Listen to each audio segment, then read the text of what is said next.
tuje kandi guha ikaze umukunzi w'ibiganiro bya Forten TV amahoro y'Imana abane nawe kandi nyagasani Yezu akwishimire mu mpande enye z'isi uherereyemo. Aba diaspora muri Leta Zunze Ubumwe za Amerika turabasuhuje, Canada, Belgique, Australia, i Burayi n'ahandi hagiye hatandukanye, ibihugu duturanye muri Afurika, muri East Africa. Abanyarwanda bo tuba turi kumwe 5 kuri 5 mbahaye ikaze mu myidagaduro gusa. I Kigali ikintu gihari umunsi none cyitwa The New Year Groove. Iyo uvuze ngo The New Year Groove ni ukuvuga ngo byageze hahandi n'umuturage wa wundi wo mu cyaro yaje akagera hitwa Nyabugogo, ahita asanga bana nini cyane yanditseho The New Year Groove, iriho abasore babiri, umwe yitwa Bruce Melody undi yitwa THEBEN.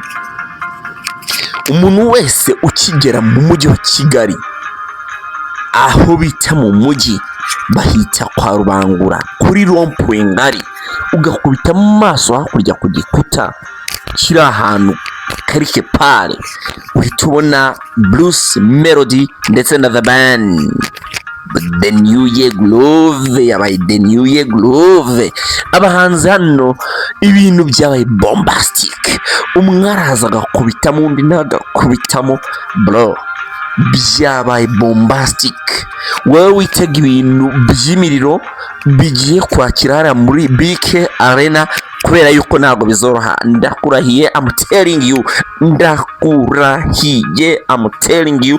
Twarabibonye muri press conference ubwo Bruce Melody na THEBEN bajegezanyaga bari gusuhuzanya, yemwe Bruce Melody akavugira imbere ya THEBEN ati njyewe ndi 001.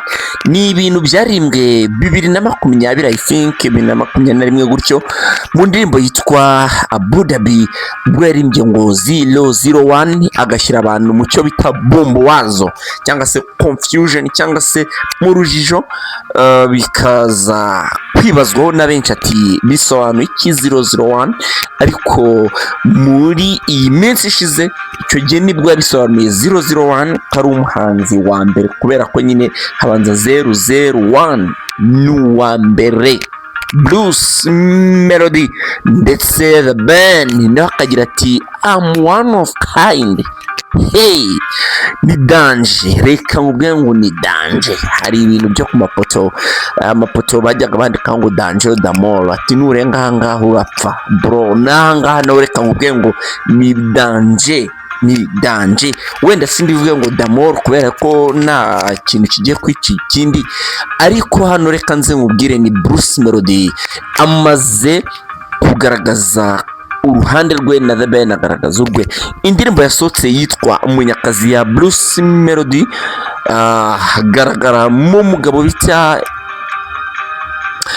THEBEN ari mu yindi sura, ariko azana ikintu cy'imashini ahuha akantu k'agaperike yari yambaye cyangwa se twite wigi, maze iraguruka mu kirere, maze abantu bati Bruce Melody asebeje THEBEN, kubera yuko ngo THEBEN ajya yambara wig, kubera yuko nyine afite ikibazo cy'amasoso manini bitagaragara neza yambara wig. Bruce Melody kandi niyo yatinye kuvuga ati ese hari ahantu twari turi muri ka free zone yo haza umuyaga mwinshi ugahuha kariya gaperike, ati byari kugenda bite, byari kugenda bite, ni hatari, ni hatari. Uwitwa THEBEN nawe yahise akora mu cyo bita mu mutana, reka mbyita umutana.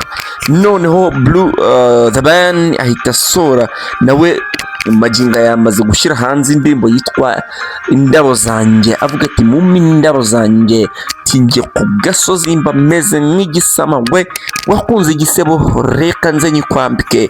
Ayo ni amagambo y'uwitwa THEBEN. Inkuru mu mujyi wa Kigali ni Bruce Melody ndetse na THEBEN, ibintu byose byahagaze. Inkuru ni Bruce Melody THEBEN, Bruce Melody THEBEN, Bruce Melody THEBEN. Nanjye reka mbisubiremo inshuro nyinshi kugira ngo bikomeze bibe viro mu mutwe wawe, bigomeze byicangemo Bruce Melody THEBEN. nyuma y'uko rero indirimbo Munyakazi isohotse hagacamo iminsi akazi yitwa Indabo Zanjye, byose bagiye babivugaho ati The Ben nawe yarasiye Bruce Melody gutya na gutya, ndetse uyu munsi rwose cyo ndi kukubwira nuko mu mujyi iyi nkuru iri gutrendinga ari yitwa Indabo Zanjye ya The Ben, akaba ari indirimbo nshyashya yasohotse ariko kurasira uwo bita Bruce Melody, ariko Bruce Melody yagize gutya aritereka aho bita kuri Twitter uyite X, ubwo yahostingwaga n'umugabo bita Godfather, maze agukorera icyo bita gutoba yifundi, afasha uwo bita The Ben amutoba yifundi, amugira iPhone igira ibivuzo ni byinshi, reka nze tubirebe. My god, iyi na Forten TV, kore subscribe kugira ngo tujye tubana no mu bindi biganiro, imyidagaduro niyo tubamo umunsi ku munsi, natwe tuba tubabaye 5 kuri 5. Nge ndi hero w'irisi n'ibisanzwe, ariko hari akantu nibaza, namwe sinzi niba mukabona cyangwa se namwe mujya mubyumva. Tuzi yuko inkuru idafite fact kenshi kuza kuvuga ngo ni inkuru y'abamotari. Nge natangajwe n'inkuru y'umumotari, abamotari ati baragira bati convention center team ya Bill Gates, I don't know, ariko nyine ni amakuru y'abamotari bwose barimo baganira bavuga inkuru za hatari. Reka twebwe tuve mu nkuru z'abamotari maze dusingire inkuru ziririyo ndetse inkuru zuje ubucukumbuzi, imyidagaduro niyo tugarukaho umunsi ku munsi. Nyuma y'uko wita The Ben nasoye ibyitwa nk'Indabo Zanjye, indirimbo yitwa Indabo Zanjye, Bruce Melody yayigarutseho, bamubaje ati se wabibonye iyo ndirimbo wayibonye? Agira ati sinayibonye kuko ngewe mfite izanjye, ntabwo njya kureba iz'abandi. Agira ati yemwe nabo basaba indabo, nge nazo nsaba kubera yuko ndazihorana ndazifite. Bruce Melody kandi yagize ati ni gute urusamagwe rurindwa n'ingwe, cyane yuko yita Tiger akaba arindwa n'uwitwa Iyantare, kubera iki intare irinda urusamagwe? Ati yakabaye rero nta kirurinda kubera yuko rwiyumvamo ubushobozi, kubera yuko rukaze. Bruce Melody kandi yongeye kugaruka ku cyitwa Gaperike, ati bariya nsigaye nikorera akantu nashyiraho dread bakanyigana, bagashyiraho perike cyangwa se bagashyiraho wig ijya gusa nkayo, wig imeze nk'iya Cheetah Magic. Nawe rero mw'iyi minsi na Bruce Melody ntabwo ibintu bimeze neza cyane, abantu ntabwo bumvikana pe, ibyo ndabikubwiye ndabikwijesha, ntabwo aba bantu bumvikana byanga bikunda. Ariko nyine Bruce Melody nuko yagize ati nge Indabo Zanjye ndazifite, ati yego nawe arahari The Ben, atariko nge ndi 001 nkuko yabivuze no mu minsi yashize, still akomeje kubyemeza ko ari 001. Aravuga ati njyewe ndanambara neza kubarenza, ati ngiye kuko nambara neza. Yongeye kandi kwishongora kuri The Ben, avuga yuko amurusha ibikombe, amurusha ama award, amurusha za album, amurusha indirimbo nyinshi, amurusha indirimbo ebana. Avuga ati nubwo naje mu gihe gito ariko ndamurenzeho, ndamurusha.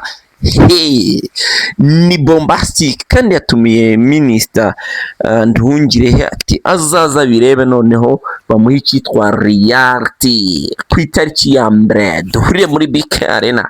Let's enjoy the music, let's enjoy the entertainment, Rwandan entertainment in Forten TV.